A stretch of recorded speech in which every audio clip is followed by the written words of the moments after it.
नमस्कार दोस्तों, स्वागत है आप सभी का कोहली क्लासेज में। तो चलिए आज हम लोग एक देखेंगे नया चैप्टर वैदिक काल अर्थात वैदिक सभ्यता। तो हम लोग देख रहे थे प्राचीन भारत के इतिहास, जिसके अंतर्गत हम लोगों ने 8 वीडियो में कवर किया प्रागैतिहासिक काल अर्थात पाषाण काल से लेकर सिंधु घाटी सभ्यता और जो ऐतिहासिक स्रोत है, जिसके अंतर्गत हम लोगों ने देखा था पुरातात्विक स्रोत और ऐतिहासिक स्रोत। पुरातात्विक स्रोत के अंतर्गत हम लोगों ने देखा था सिक्के, अभिलेख, स्मारक, चित्रकला, मूर्तिकला, भवन निर्माण, इन सब चीज़ों को देखा था। और ऐतिहासिक स्रोत के अंतर्गत हम लोगों ने देखा था ब्राह्मण ग्रंथ के बारे में, अर्थात ब्राह्मण जो ग्रंथ का जो स्रोत है ऐतिहासिक, उसे देखा था, जिसके अंतर्गत हम लोग वेद, पुराण, वेदांत, महाकाव्य इत्यादि चीज़ों की चर्चा की थी। और जो हमारा लास्ट वीडियो था, जो 8वां वीडियो था, उसमें हम लोगों ने कवर किया था ऐतिहासिक स्रोत के अंतर्गत बौद्ध साहित्य और जैन साहित्य। तो चलिए वो हमारा जो पोर्शन था समाप्त होता है ऐतिहासिक स्रोत। आज एक नया चैप्टर हम लोग देखेंगे और यह है वैदिक काल। ठीक है, चलिए स्टार्ट करते हैं। अगर आप लोग इस चैनल पर नए हैं तो जरूर चैनल को सब्सक्राइब कर ले, वीडियो को लाइक करें। तो वैदिक काल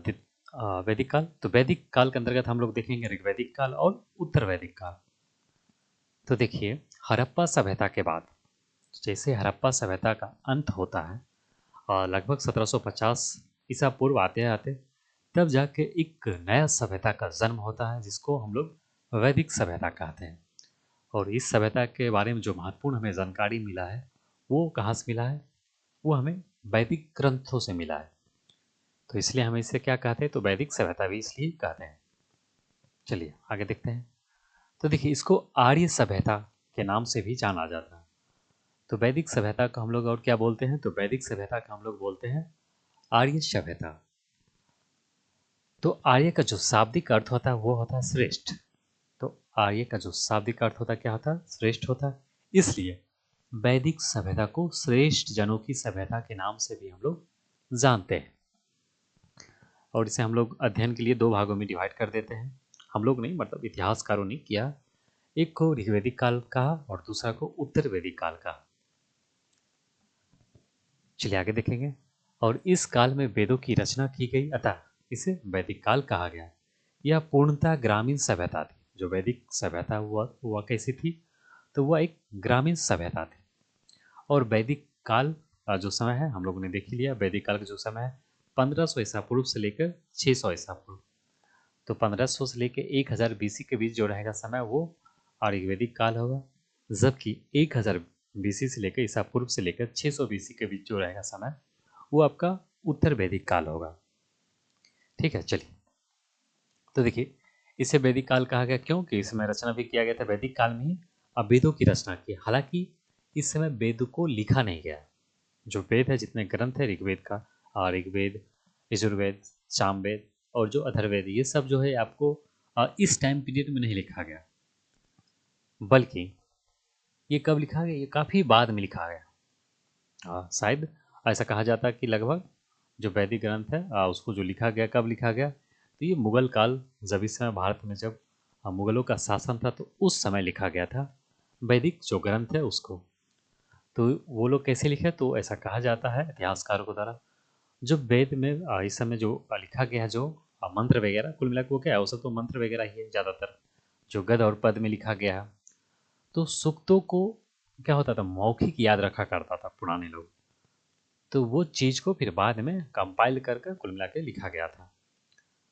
तो सूक्तों की रचना मौखिक होती थी और उस काल का कोई लेख नहीं मिला। किस काल का, तो 1500 से लेकर 600 बीसी के बीच में।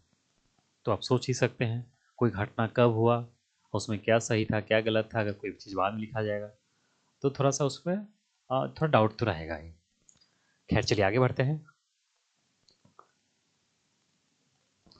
अब हम लोग देखेंगे संक्रमण काल। तो देखिए, संक्रमण काल किस काल को कहा गया, तो देखिए सिंधु घाटी सभ्यता का जब पतन हुआ था इंडस वैली सिविलाइजेशन का 750 ईसा पूर्व के करीब, उसके बाद यहाँ पे ईसा पूर्व लगाना भूल गए हैं, हाँ कोई बात नहीं, ईसा पूर्व बीसी का समय है।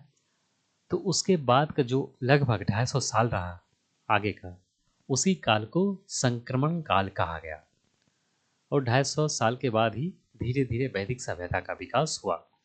तो कुल मिलाकर जो उधर समाप्त होता है सिंधु घाटी सभ्यता का पतन, और इधर एक नया सभ्यता का उदय हो रहा था। इसके बीच का जो टाइम पीरियड रहा उसी को संक्रमण काल कहा गया। अब तो ऐसा तो नहीं है कि कल समाप्त हुआ सिंधु घाटी सभ्यता और आज शुरू हो जाएगा वैदिक सभ्यता, ऐसा नहीं होता इतिहास। वो धीरे धीरे बनता है, एक रूप लेता है। ठीक है, ऐसा फिल्मों में होता है। बच्चा तुरंत पैदा लेता है, 5 मिनट अंदर ही वो बड़ा हो जाता है, 5 सेकेंड के अंदर हो जाता है। चलिए आगे बढ़ते हैं। आगे है आर्यों का मूल निवास। तो जो आर्यन है अर्थात वैदिक सभ्यता को वैदिक सभ्यता के जो जनक है जिसको आर्य कहा गया है, तो उसका जो निवास था, मूल निवास कहाँ था, तो इसके बारे में भी जो विद्वान का अपना अलग अलग मत है। तो देखिए कुछ विद्वान है, ऐसे तो बहुत सारे विद्वान हैं लेकिन हमने इस पर 2-3 ही विद्वान का नाम लिखा है। तो देखिए मैक्स मूलर के अनुसार जो आर्यों का जो मूल निवास है वो कहाँ है, मध्य एशिया, बैक्टीरिया बताया गया है। जबकि बाल गंगाधर तिलक उत्तरी ध्रुव कहते हैं और प्रोफेसर पेंको जर्मनी बताया। ठीक है, चलिए आगे देखते हैं।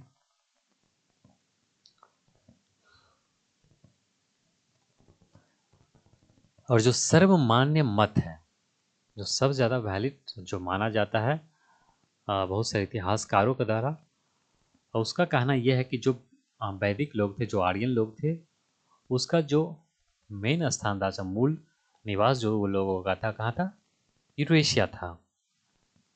और भी आधुनिक काल में इसका काफ़ी ज़्यादा एविडेंसेस भी मिले हैं जिससे ये पुख्ता जानकारी प्राप्त होते जो आर्यन थे उसकी जो मूल निवास थी वो कहाँ थी, तो यूरेशिया था, अल्प पर्वत के पूर्वी भाग में था।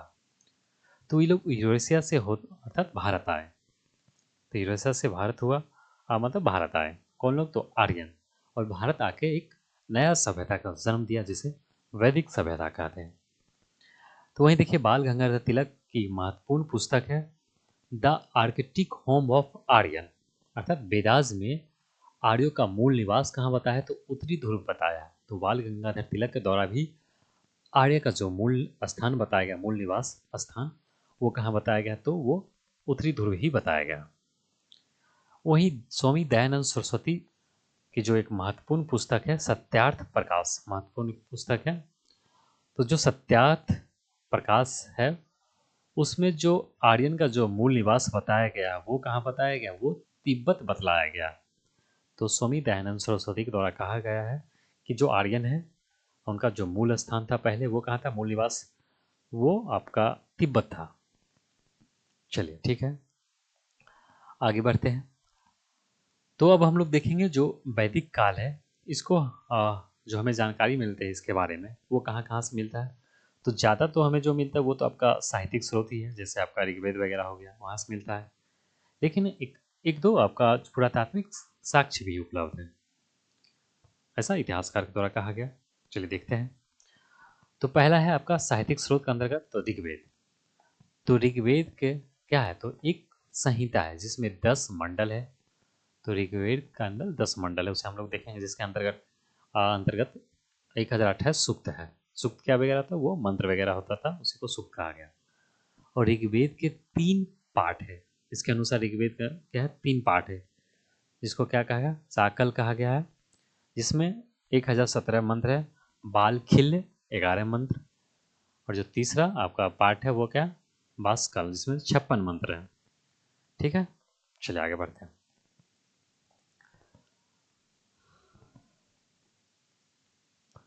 चलिए नेक्स्ट देखेंगे हम लोग। नेक्स्ट है पुरातात्विक साक्ष्य।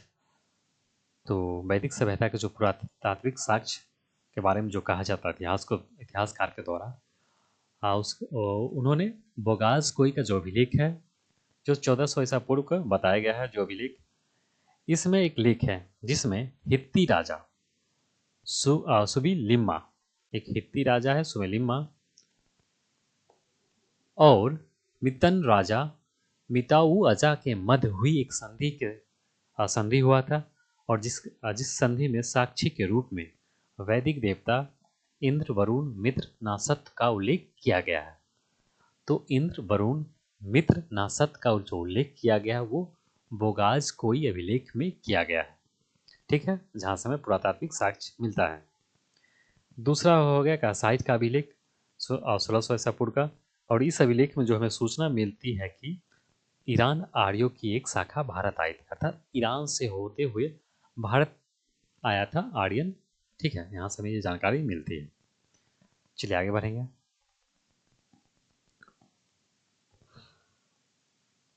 नेक्स्ट है आपका ऋग्वेदिक काल। तो चलिए हम लोगों ने जो कुछ एक्स्ट्रा जो इंट्रोडक्शन पॉइंट था उसे हम लोगों ने कवर कर लिया। अब हम लोग देखेंगे ऋग्वेदिक काल, क्योंकि दो भागों हम लोग पढ़ेंगे वैदिक सभ्यता को।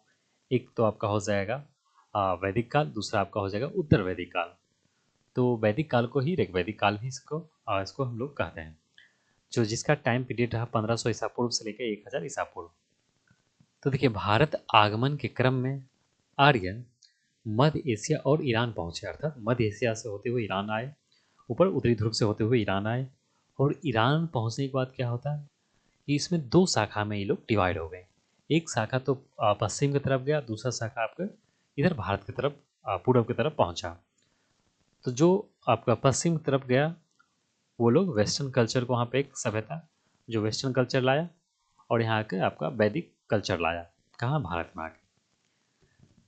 तो भारत में आर्यों की जानकारी ऋग्वेद से मिलती है, और जो भारत में हमें जो जानकारी मिलती है आर्यों के बारे में वो हमें ऋग्वेद से ही मिलती है। ऋग्वेद जो है वो क्या है, हिंद यूरोपीय भाषाओं का सबसे प्राचीनतम और पवित्र ग्रंथ माना गया है। तो ऋग्वेद को हिंद यूरोपीय भाषाओं का सबसे प्राचीनतम ग्रंथ कहा गया है, माना गया है। चलिए दूसरा है, ऋग्वेद में क्या है तो अग्नि, इंद्र, मित्र, वरुण आदि देवता की स्तुतियां अर्थात प्रार्थनाएं वगैरह का संग्रह इसमें किया गया है, और जिनकी रचना विभिन्न गोत्रों के ऋषियों और मुनियों द्वारा किया गया है। कुल मिलाकर जो इसमें जो मंत्र वगैरह या कुछ जो इसमें लिखा गया वो किसके द्वारा, तो ऋषि मुनियों के द्वारा लिखा गया, अलग अलग ऋषि मुनियों के द्वारा लिखा गया। चलिए आगे बढ़ते हैं।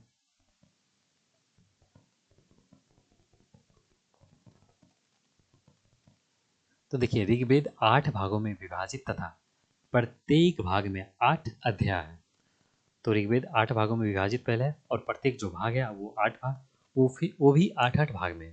तो इस प्रकार कितने भागों में डिवाइड हो जाता है, तो 64 भागों में अर्थात 64 अध्याय में विभाजित हो जाता है, जिसे अष्टक भी कहा गया।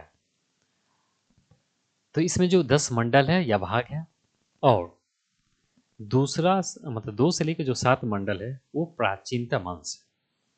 जो ऋग्वेद का जो दूसरा से लेकर 7वां मंडल है उसे प्राचीनतम मतलब सबसे पुराना मंडल कहा गया है। जो बाद में जोड़े गए हैं अर्थात प्रथम मंडल और जो 10वां मंडल है उसे अंत में अर्थात बाद में काफी जोड़ा गया है। ऋग्वेद के मंत्रों का पाठ करने वाला पुरोहित को क्या कहा जाता है, तो होत्री कहा जाता है, होत्री कहलाता है। 8वां और 9वां मंडल को मध्य मंडल कहा गया है। ईरान की एक पवित्र ग्रंथ है जिन अवस्था, जिसको ऋग्वेद के समान ही माना गया है। चलिए आगे बढ़ेंगे। अब हम लोग देख लेते हैं ऋग्वेद के जो प्रमुख मंडल है और उनके रचयिता। तो टोटल जो 10 मंडल है उनको कौन कौन ऋषियों मुनियों द्वारा लिखा गया वो ही यहाँ पे आपको दिया गया है। हालांकि इसमें 2 से लेकर 10 तक दिया गया है। ठीक है, चलिए। तो देखिए, दूसरा मंडल जो मंडल है किसके द्वारा लिखा गया, गुत्सम अर्थात भार्गव के द्वारा लिखा गया। तृतीय मंडल जो है विश्वामित्र। चतुर्थ मंडल है वामदेव। पंचम अत्रि। जो छठा मंडल है वो भारद्वाज के द्वारा। सप्तम कण्व और अंगिरस। और नववा मंडल है आपका हो जाएगा पवमान अंगिरा के द्वारा, और जिसमें सोम देवता का सोम का वर्णन भी किया गया है। और जो 10वां मंडल है वो भीमदा, इसमें लिखा नहीं गया, इसमें शुद्र सुक्तिया महासुक्तिया लिखा गया। हालांकि इसका भीमदा इंद्र राची और अन्य ऋषियों के द्वारा इसमें लिखा गया है। ठीक है, इसे आप लोग याद रखिएगा, क्योंकि देखिए मैंने आपको जो कंटेंट दिया है वो काफ़ी फैक्चुअल और काफ़ी कोशिश किया है, मतलब एक तरह का समझिए छांट के देना, जिससे कुछ ज़्यादा आपको इधर उधर ना पढ़ना पड़े। ठीक है, इसमें जो फैक्चुअल चीज़ है बस इसे एक बार 2 बार पढ़िए, आपको कहीं ना कहीं यहीं से अगर क्वेश्चन आते हैं तो आपको देखने को मिलेगा। ठीक है, चलिए। जो तीसरा मंडल है थोड़ा सा देख लेते हैं एक एक करके, जो इम्पोर्टेंस मंडल है उसमें क्या क्या चर्चा किया गया। तो ऋग्वेद का जो तीसरा मंडल है इसमें गायत्री मंत्र का उल्लेख है, और इसकी जो रचना है किसके द्वारा किया गया, तो विश्वामित्र के द्वारा किया गया है। और सातवां मंडल, तो सातवां मंडल में 10 राज युद्ध का वर्णन किया गया है। और ये जो 10 राज का जो युद्ध हुआ था, ये पुरुषनी नदी, जो वर्तमान का रावी नदी है, और उसी के किनारे हुआ था, जिसमें एक दल था सुदास का और दूसरा था 10 राजाओं का। आ, एक दल था, तो सुदास और 10 राजाओं के बीच ये युद्ध हुआ था। सुदास का जो पुरोहित था वो वशिष्ठ था, और विश्वामित्र जो 10 राजाओं का जो पुरोहित था वो विश्वामित्र था। इन दोनों के बीच ही ये लड़ाई हुआ था, जिसमें सुदास की जीत होती है। ये ऐसा ऋग्वेद में कहा गया है। चलिए आगे बढ़ेंगे। आठवां मंडल महिलाओं द्वारा हस्तलिखित ऋचाएं जो होती है उसे खिल कहा जाता, तो आठवां मंडल महिलाओं के द्वारा ही लिखा गया था। और जो हस्तलिखित ऋचाएं होती है, जो रचना किया जाता है, उसको खिल कहा गया है। वहीं नवमा मंडल के बारे में देखते हैं, तो नवमा मंडल में सोम देवता को समर्पित उसके लिए 114 सूक्त है। सूक्त नहीं, यहाँ पे सूक्त होगा, थोड़ा सा मिस्टेक है, तो सूक्त है। तो सोम देवता के लिए 114 सूक्तों का चर्चा किया गया है। ठीक है। और 10वां मंडल है, तो पहली बार 4 वर्णों की जो जानकारी हमें मिलता है, 4 वर्ण व्यवस्था के बारे में, वो हमें पुरुष सूक्त में दिखाई पड़ता है, देखने को मिला है, जिसके अंतर्गत ब्राह्मण, क्षत्रिय, वैश्य और शूद्र, इन 4 वर्णों को देखा गया, तो विभाजित किया गया उनके कर्म अर्थात कामों के आधार पर। यहाँ पे जन्मजात नहीं था। ऋग्वेद काल की क्या थी महत्वपूर्ण विशेषता, तो इस समय जो वर्ण व्यवस्था थी वो जन्म के आधार पर नहीं था, मतलब जो लोग जैसा काम करता था उसका वो वर्ण होता था। जैसे अगर कोई बिजनेस कर रहा तो उसको वैश्य कहा गया, कोई अगर क्षत्रिय है, क्षत्रिय में तो कोई योद्धा वर्ग है, पुलिस वगैरह जिनका काम था सुरक्षा करना, तो उसे क्षत्रिय कहा गया था।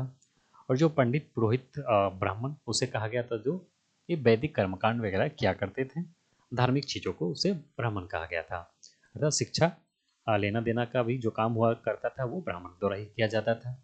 और जो चौथा वर्ण था वो आपका, जिसको शूद्र कहा गया, ये श्रमिक क्लास था। श्रमिक वर्ग वगैरह, लेबर क्लास, जो खेती वगैरह इन सब चीज़ों किया करते थे। चलिए आगे बढ़ते हैं। तो देखिए ऋग्वेद और उसमें जो उल्लेखित शब्द हैं, तो किस चीज को कितने बार उल्लेख किया गया है, और उसे एक बार आप लोग पढ़ लीजिए। यहाँ से क्वेश्चन आ भी सकता है, जैसे पूछ देगा कि ऋग्वेद में अग्नि के बारे में, अर्थात अग्नि को कितने बार उल्लेखित किया गया है, तो 200 बार। तो एक से देख लेते हैं, टोटल 31 है, इसे आप लोग एक बार पढ़ लीजिएगा। ऐसे मैं एक बार पढ़ देता हूँ। तो देखिए, पिता को 335 बार, जन 275 बार, इंद्र को 250 बार, माता 234 बार, अश्व अर्थात घोड़ा 215 बार, अग्नि 200, गाय को 176 बार, विष 170, सोम देवता, विष मतलब वो विष नहीं, झाड़ वाला नहीं, ये अलग विष है, वो आपका एक सामाजिक, जैसे गांव हो गया, गांव से ऊपर प्रखंड होता है, उसी टाइप का एक जो फॉर्मेट था उसी को विष कहा गया। सोम देवता को 144 बार, विदत एक संस्था थी जो 122 बार किया गया इसका चर्चा। और जो विदत है इसकी जो चर्चा ऋग्वेदिक काल में ही किया गया है, उत्तर वैदिक काल आते आते ही समाप्त भी हो जाता है। विष्णु 100 बार, गण 46, वज्र गौशाला 45, कृषि 33 बार, वरुण 20 बार, वर्ण 23 बार, सोना को 20 बार, गोल्ड के बारे में 20 बार चर्चा किया गया। सॉरी, सोना नहीं, गोल्ड नहीं, सेना, सेना का 20 बार, और ब्राह्मण के बारे में 15 बार, ग्राम 13 बार, बृहस्पति 11, राष्ट्र 10, क्षत्रिय 9, समिति 9, सभा 8, यमुना 3, रुद्र 3, वैश्य 1, शूद्र 1, गंगा 1, राजा 1 और पृथ्वी 1। तो एक एक बार पृथ्वी, राजा, गंगा, शूद्र और वैश्य, तो इन पांचों को एक एक बार चर्चा किया गया। ठीक है, एक बार आप लोग इसे पढ़ लीजिएगा, जो आपको इम्पोर्टेंट लगे एक बार उसे ध्यान में याद रख लीजिएगा। अब देखेंगे वैदिक कालीन प्रमुख प्रयुक्त शब्द। तो वैदिक काल में किस चीज़ के लिए कौन सा शब्द यूज होता था, तो जैसे देखिए गाय, गाय के लिए अघन्य, जिसको वध नहीं हो, जिसका वध नहीं किया जा सके, जिसका वध नहीं करना हो, उसको अघन्य कहा गया था। और राजा के लिए गोप्ता शब्द यूज होता था। और अतिथि के लिए गोहंता, गोहन, जो अतिथि है, अतिथि के लिए, गेस्ट के लिए गोहंता यूज होता था।